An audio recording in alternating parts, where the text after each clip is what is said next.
Hi, I'm your host Vasco Duarte. Welcome to the Scrum Master Toolbox podcast, where we share tips and tricks from Scrum Masters around the world. Every day, we bring you inspiring answers to important questions that all Scrum Masters face day after day.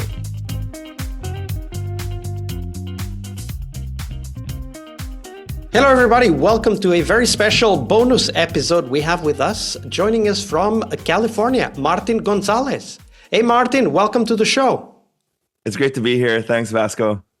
So Martin is the co-author of the book, The Bonfire Moment with Josh Yellin. We'll be talking about that in a moment, but he's also the creator of Google's Effective Founders Project and Decode's startup success factors. In fact, that's one of the topics we're going to touch on in this bonus episode. He advises globally and is recognized by the Aspen Institute and Thinker 50 Radar. He's a popular speaker and expert in organizational design, leadership, and culture. He studied organizational psychology and behavioral science at Columbia University and the London School of Economics.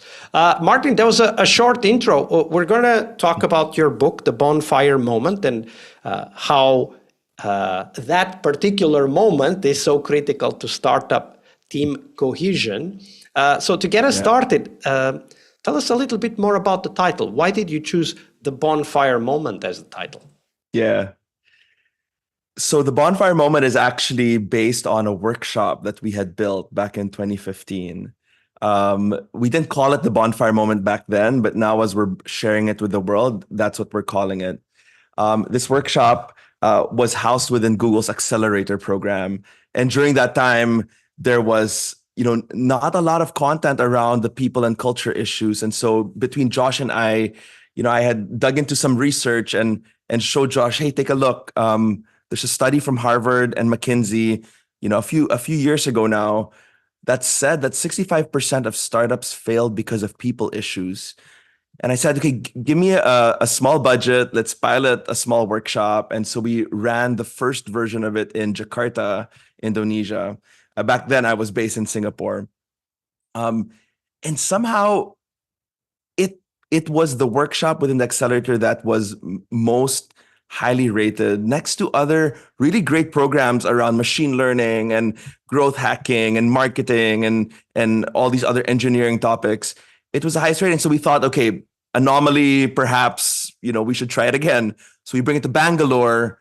And again, it's the same reception. It's super valuable. Then we bring it to Sao Paulo. And really over the past 8-9 years, it's gone to about 70 countries. Why do we call it the Bonfire Moment? Other than the fact that there is an actual bonfire that we bring into this workshop, we think of the life of a startup founder as constantly being in the fire. Founders are, running super fast under so much pressure, under so much resource constraint to make the impossible happen, essentially. And the Bonfire Moment is a chance for the founding team to really step outside of that fire, even just for a day, and examine the fire together and talk about, how we might, jump back in together and be a more effective team. It's a time to bandage up relational wounds. It's a time to get back in touch with your mission. And so the Bonfire Moment is this one intense day of very vulnerable, open, no holds barred conversations that we invite founding teams to, and they emerge from this environment, feeling a lot more energized for the journey ahead. The Bonfire Moment is one of my favorite parts of that experience is when we gather people around a virtual bonfire.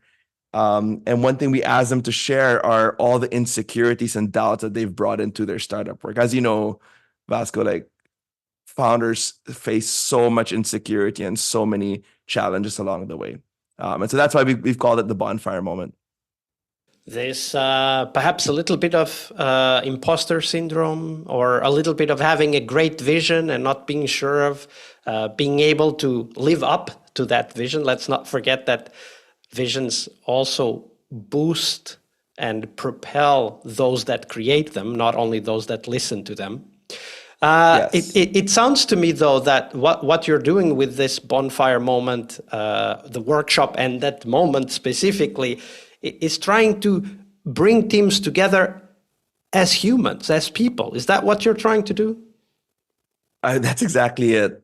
One of the best compliments I got from a founder who had just gone through the bonfire moment was that when I visited his office, he pulls me aside and says, under his breath, like, "Hey, Martin, you're the reason why I'm less of an asshole lately. So thank you so much." And it's exactly that. It's helping founders realize that the work they're doing is really difficult, and under all the resource constraints, it creates this intensity of an environment. And the best way to get through that time with your team is not to push them away, but to bring them closer, right? And so we help them, get back in touch with really that part of their humanity that oftentimes when you're faced with an intense roadmap to deliver on, it's easy to forget about those things. Work does have this habit of taking over our lives. I remember a quote, I believe it was attributed to Winston Churchill, that first we own our things, then our things own us. And definitely, especially for founders, right? Like first we own our startups, then our startups own us. And I've worked with founders who at some point in their lives decided that, okay, I don't want my startup to own me anymore. They were quite old at that time, at least the ones that I'm thinking about. Yeah, How does this bonfire that's moment brilliant. help the founders realize that the work does not need to own them, that they really are building a team that will grow the business? Yeah, and firstly, I love that quote. And the one thing I want to say up front is that this isn't a happiness at all costs kind of book, right? So, one thing that we do in our workshops that we've brought around the world is we ask people, so who's the better leader? This autocratic, paranoid, really difficult person to work with type of leader, or this very permissive, very like, you know, team above all, bet on people and constantly like give people the freedom and autonomy, which is the better leader. And we actually engage founders on this huge debate at the start of the earlier versions of this workshop. Well, the punchline is that it's neither those two, right? Leader one is reminiscent of, William Shockley is one of the early, characters that actually began what is now called Silicon Valley. He was that persona. He was a tyrant. He was very autocratic, very paranoid. And a bunch of his team left. And they started what then became Fairchild Semiconductor, which today, like every other smartphone, has what they have. The other kind of leader who was this laissez-faire, very like permissive leader. I mean, that's the kind of leader that was behind what I'm guessing not a lot of your listeners know as General Magic. General Magic was the place where the smartphone was really first invented. It then was a predecessor of the iPhone, but they weren't able to meet their launch deadlines, and when they did launch, it was very buggy, the product they delivered. So you don't want either, right? You want actually a really nice way of holding really high standards for each other, but then approaching that work with a lot more, of a team spirit. And so to your question, like how do we create that? Really, it's a few things, right? So in the book, we talk about a few of the traps, and a couple of the traps that I think we see startups fall into time and time again. The first one is a trap of speed. And there's something about running really, really fast. There's something about velocity that makes certain things high priority and other things low priority. Um, there's the pitch, the fundraising, launching product. All of these things are in the forefront, in the foreground. It's the short game. And then there's the long game things that are usually in the background. It's building the right team culture. It's making sure you onboard the right co-founders. And by the way, this thing of co-founders and co-founder conflict, that is by far the number one killer of startups. And many times it's because of they just hire the first person, or the expedient person that they could get on to the startup. Most of the time it's their friends or possibly family members. And in the book we talk about how there's some dangers there. The second trap, we talk about four, but the second trap relevant to this question, Vasco, is we talk about the trap of the inner circle, which is very early on when founders are starting something new. They really only have a vision and not a lot of traction. And so the best people who are willing to go on this journey with them are usually people who know them really well. These are usually family or friends, classmates, coworkers. And the data shows that when you co-found a company with family or friends, those are some of the most unstable business partnerships that we know.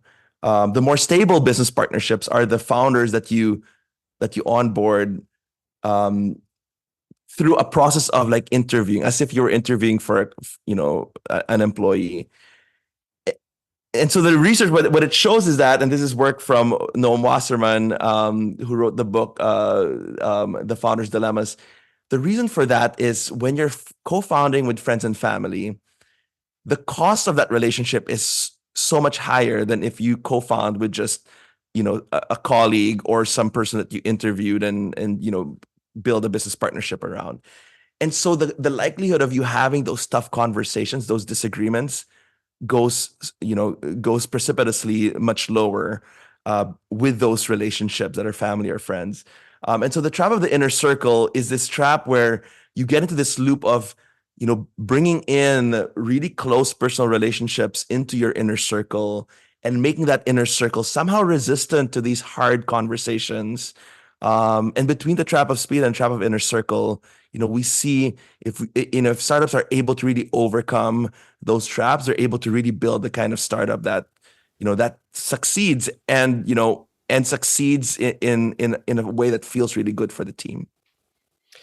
When I think about what you describe in the book, I can't help but think that a lot of the lessons that you're sharing are also relevant outside the startup ecosystem. Now, I know that that's where you're focused and that's what you're talking about just now and in the book.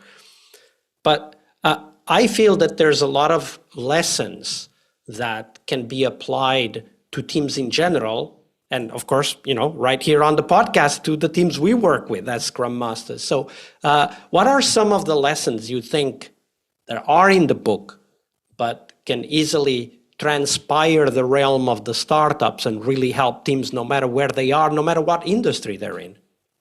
Yeah, no, you're 100% right, Vasco. When we approached our publisher with this book idea, she was very quick to say, "Hey, this needs to be much bigger than just startups," and we agree. There's something interesting about the startup context that I think finds itself also in other large companies. When you have big ambitious goals, when you have a really motivated team to achieve those goals, and then you don't have a lot of resources to get to it. I mean, that's almost every other innovation team in every Fortune 500 company, right? And so a few lessons that I find to be really valuable. The very first lesson of the book is really don't take the people stuff for granted. The people issues are so easy to sweep under the rug. We talk about in the book about this idea of there tends to be two plot lines of success. The first plot line is usually what you find on LinkedIn or Instagram or X. It's what people talk about on their websites and on these conference stages. It's we started, and ultimately, despite some amount of struggle, we succeeded. It's a linear, very easy, very memorable storyline, right? And then there's a second plot line, and this plot line usually happens behind closed doors. It's never the thing you want to post on LinkedIn. And it's the second plot line is the plot line where the team is losing motivation to go after the goals. It's one of our teammates isn't scaling, isn't isn't delivering to the commitments to this team? How do you let them go, or how do you turn that performance around? It's all these things that don't get much attention. And the thing about people issues is that they're insidious in that they are subtle at first, and when they become big, they become a bit too big to solve. And so you want to actually catch those problems as early in the cycle as possible. So that's one. I think don't take for granted the people issues. I think the second one really is around what I shared earlier around this trap of the inner circle. It's so important to be attentive to inner circles that form within even an innovation team. We talk in the book about this character in computer history. His name is Bob Taylor. He was a lab manager in what was then called Xerox PARC. Xerox PARC is a place where personal computer was essentially invented. He had a really good way to think about increasing the quality of your disagreements in the team. So first of all, he says that what you want is actually a team that has a lot of conflict, but crucially, it needs to be a conflict of ideas and not personalities. And the way you overcome, the way you convert a conflict of personalities to a conflict of ideas is to think about class 1 and class 2 disagreements. So he talks about how class 1 disagreements are really what others have called a straw man argument, which is, Vasco, you and I would disagree. And a straw man argument, a class 1 disagreement, is I would represent your idea in the weakest form possible. I would maybe represent it in the way that overgeneralizes or doesn't quite make sense in multiple contexts. And in doing so, I can then very easily refute, right? And that's a class 1 disagreement.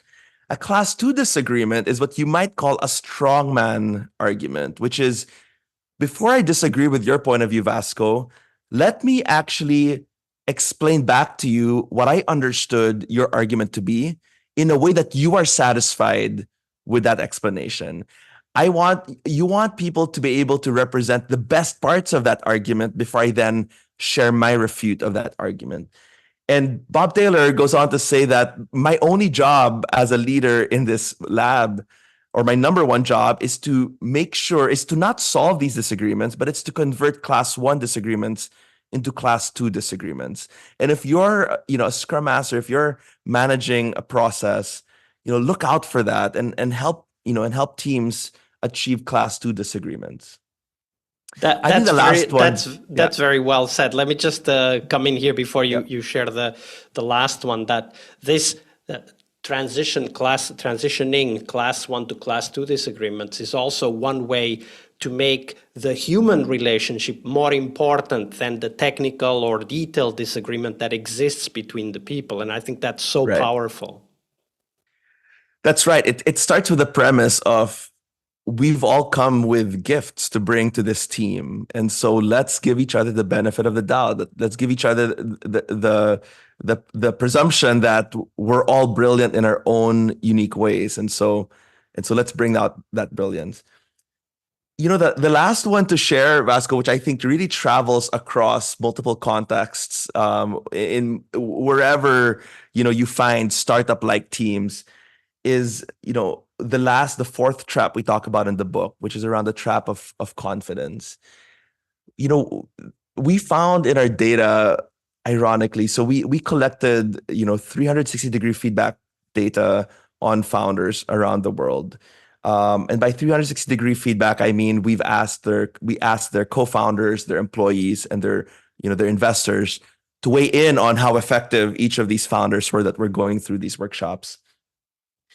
And I had an assumption that, as these founders increased in their ability and their effectiveness to be in the work that they were doing, I had an assumption that they would also therefore be a lot more confident in what they were, in themselves. We actually saw almost literally the reverse, which is the most confident founders were some of the least effective ones. And as individuals began to become a little bit more effective at what they did, their confidence actually dropped. And, we very quickly, when we saw that in our data, we consulted the literature, and we thought, surely we're not the first ones to see this, this dynamic. And so there were these two psychologists who were then in Cornell University called Dunning and Kruger. And, today it's known as the Dunning-Kruger effect, which is exactly this, that your confidence is highest at the beginning of a learning journey. And then it drops as you begin to realize, oh, that's what great looks like. Oh, now that I know more, I know that I don't know enough. Or now I know what excellent looks like. And so as you progress on that journey, your confidence drops. And what I find is that all founders go through this drop in confidence, and many of them realize, wow, is this a foreshadowing of what's to come? And look, you see this all across, not just founders face this. It's something that is part of the human condition. What we find is that confidence does increase at high levels of world-class skill, but it's never at the same level as when you first knew nothing. And so somehow this irony of confidence, I think, is something that's very interesting and very useful for founders and for really anyone that's trying to pursue big, ambitious goals. This confidence aspect is actually very important. In the podcast, we interview Scrum Masters, Agile coaches, product owners that have, some of them, a very young career or short career at the moment, or others that have many years of experience. And it strikes me that the great Scrum Masters in this case, they have a lot of questions. They're never, excuse me, they're never really absolutely sure that they know what to do. In fact, that's why they very often bring the team on and help the team to define the problems, but also work on the solutions by themselves. So this idea of the imposter syndrome is also very strong within the realm of the corporate world, so not startups. And right. I don't know if you went through the same when you were writing the book. I mean, I'm an author and I work with authors. I see this happening all the time. How do you yourself personally navigate this aspect, this personal challenge of the imposter syndrome? Oh, Vasco, 100%. Like the journey of writing the book, there were many moments, and this is where I credit my team that supported me through it. And that's Josh, my co-author. It's, Sylvie, our agent, and Will, who was my developmental editor. Many times I thought, wow, is this garbage on a page? And who would want to read this? And truly, in some moments, it was real. Like that's why we had a good editor who helped us make the book, a lot more readable. I find that, so there are two things that I tend to share with others as they go through these moments of imposter syndrome or impostership. The first one is, it's so important to have no bullshit relationships where you can just be completely unpolished and vulnerable and just unachieved. And I don't know what your driving motivation in life is, Vasco, but mine, I have learned as I've gotten older and older, I've learned that I care a lot about prestige, and I care a lot about being seen as put together and being seen as, an expert. And the journey of writing a book, this, while we did do the research that the book is based off of, in many ways, the journey of writing a book just felt like we were brand new. So the first one is to build no bullshit relationships. The second one I have found, ironically, is by helping others. Like somehow there's something about helping others that helps you realize, one, that you do have something to give, that you're no longer at step zero. And two, it helps you appreciate also the journey that you've so far, traversed. It's so easy for us to look forward and to look at the end goal and think, wow, we are so far off. It's very seldom that we look back and look at our starting point and think, wow, actually we've made quite a few steps. So one thing, so the impostership, as you call it, or imposter syndrome, is one thing that I think spans multiple cultures. I would even care to venture that we can see it everywhere in the world. But are there aspects in this Bonfire Moment workshop that you've taken around the world? Are there aspects that you said, maybe we need to tailor this for different cultures? Yeah,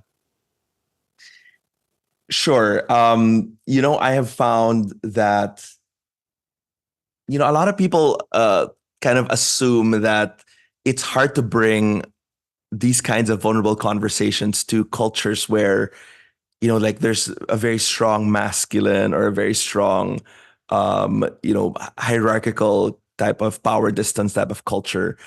What I found actually is these kinds of conversations are a lot easier to pull off in environments where passive aggression is not the dominant way of communicating. So, I reflect on bringing this to places like Israel or Japan, or India, where you'd think that people, kind of in general, and I come from a similar type culture where you look to hierarchy and you don't want to disrupt the hierarchy.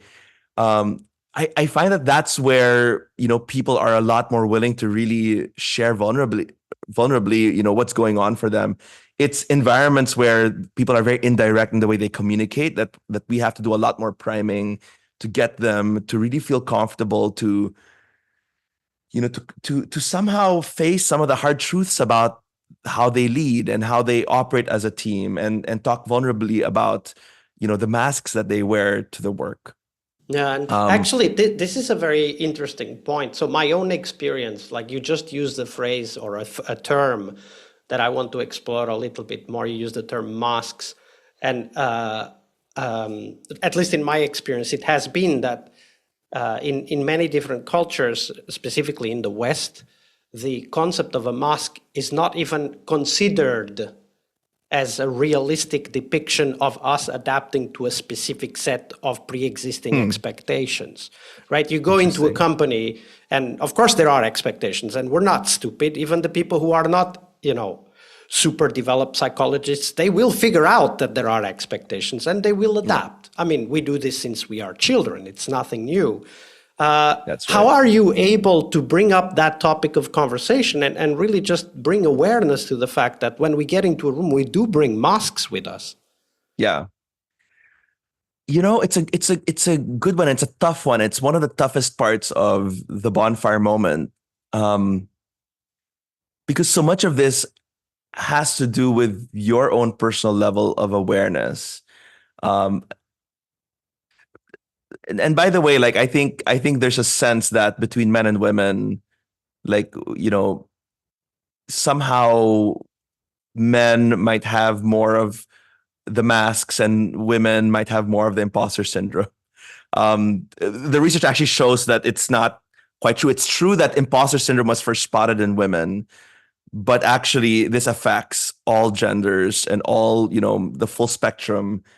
What's unfortunate is that the masculine norms make it hard for men to actually talk openly about it. And this is the one place where the masculine norms actually hurts, men significantly.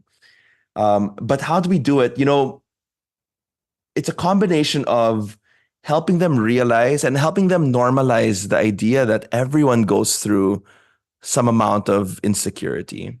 And then we talk to them about what we've affectionately called the bullshit zone, which is, recall I talked about how, as you progress in your skills, your confidence drops. That drop point where, your confidence drops as you progress in your skills, we call that the bullshit zone. Because that's the zone where, as an individual, you try to find ways to either pretend you're not, you don't have a lot of insecurity or self-doubt. And we talked to them about how there tends to be um, three types of masks, or three types of coping mechanisms that we find founders really use. And we call them false optimism, strength, and detachment. Very quickly, false optimism is as you're faced with all these insecurities, you usually, move towards people. You become extra helpful, extra optimistic, extra energetic and giddy.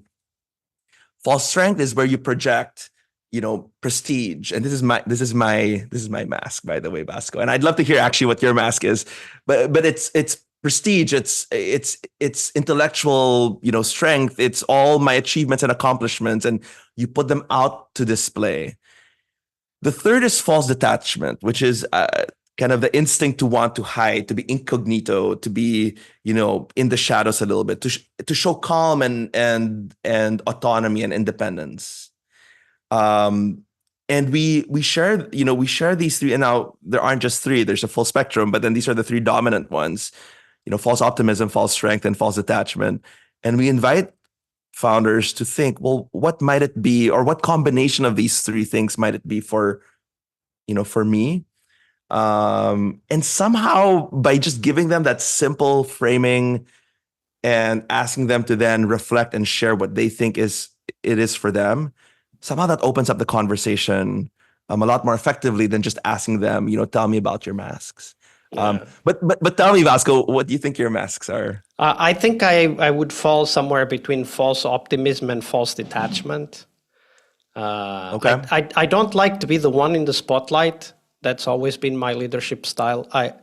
I thrive in shared leadership teams, so I try to create that environment with the teams that I work with as a coach or a scrum master. So I would say that probably is those are the two ones that I bring with me. Interesting. And does your team know that this generally is the way you mask insecurity? No, I don't think I've ever been deliberately communicating about that with my team. No, or with my teams. That's a good, yeah. So and that's what we share with leaders. That's the next step. So step one is get aware about how you mask up, and then step two is to show the mask to people and show them, look, this is my mask.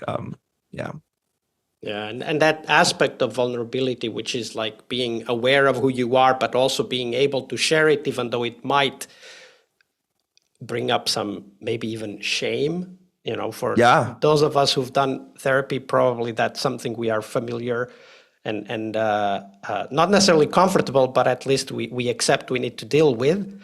But for people who have never done it, it might be a no-go zone. A lot of shame. Yeah. And I, one thing I didn't mention when you asked how do I help founders or leaders go through this kind of moment of self-reflection, is Josh and I actually, in those workshops, we share our own story of insecurity, which we, by the way, share in the book as well. And I'll tell you, the first time I ever shared my own source of self-doubt, the very first time in a workshop was so difficult. And then think about sharing it in the book for the world to see was even more mind-blowingly crazy. But we did it. And so it's out there. It's going to be out there for the world to see. And it's a great example. So the book is The Bonfire Moment. It's also a workshop. And I'm sure we'll figure out shortly where we can learn more about where do we find more information about the workshop. And the book will be linked in the show notes. Everybody will be easily able to find it. But Martin, where could people find out more about the workshop? Well, it's now up for pre-order in every, in all the bookstores that you tend to go for. Bonfiremoment.com is also our website where you can find it. We're also pretty active on LinkedIn. Yeah, absolutely. We'll put the link to that in the show notes. It's been a wonderful conversation, Martin. I just wish we would have more time to continue this conversation. But after we stop recording, let's talk a little bit about how we can work more together. But for now, let's do it. Martin, thank you very much for being here and for your generosity with your time and your knowledge. I loved it, Vasco. Thank you so much. We really hope you liked our show. And if you did, why not rate this podcast on Stitcher or iTunes? Share this podcast and let other Scrum Masters know about this valuable resource for their work. Remember that sharing is caring.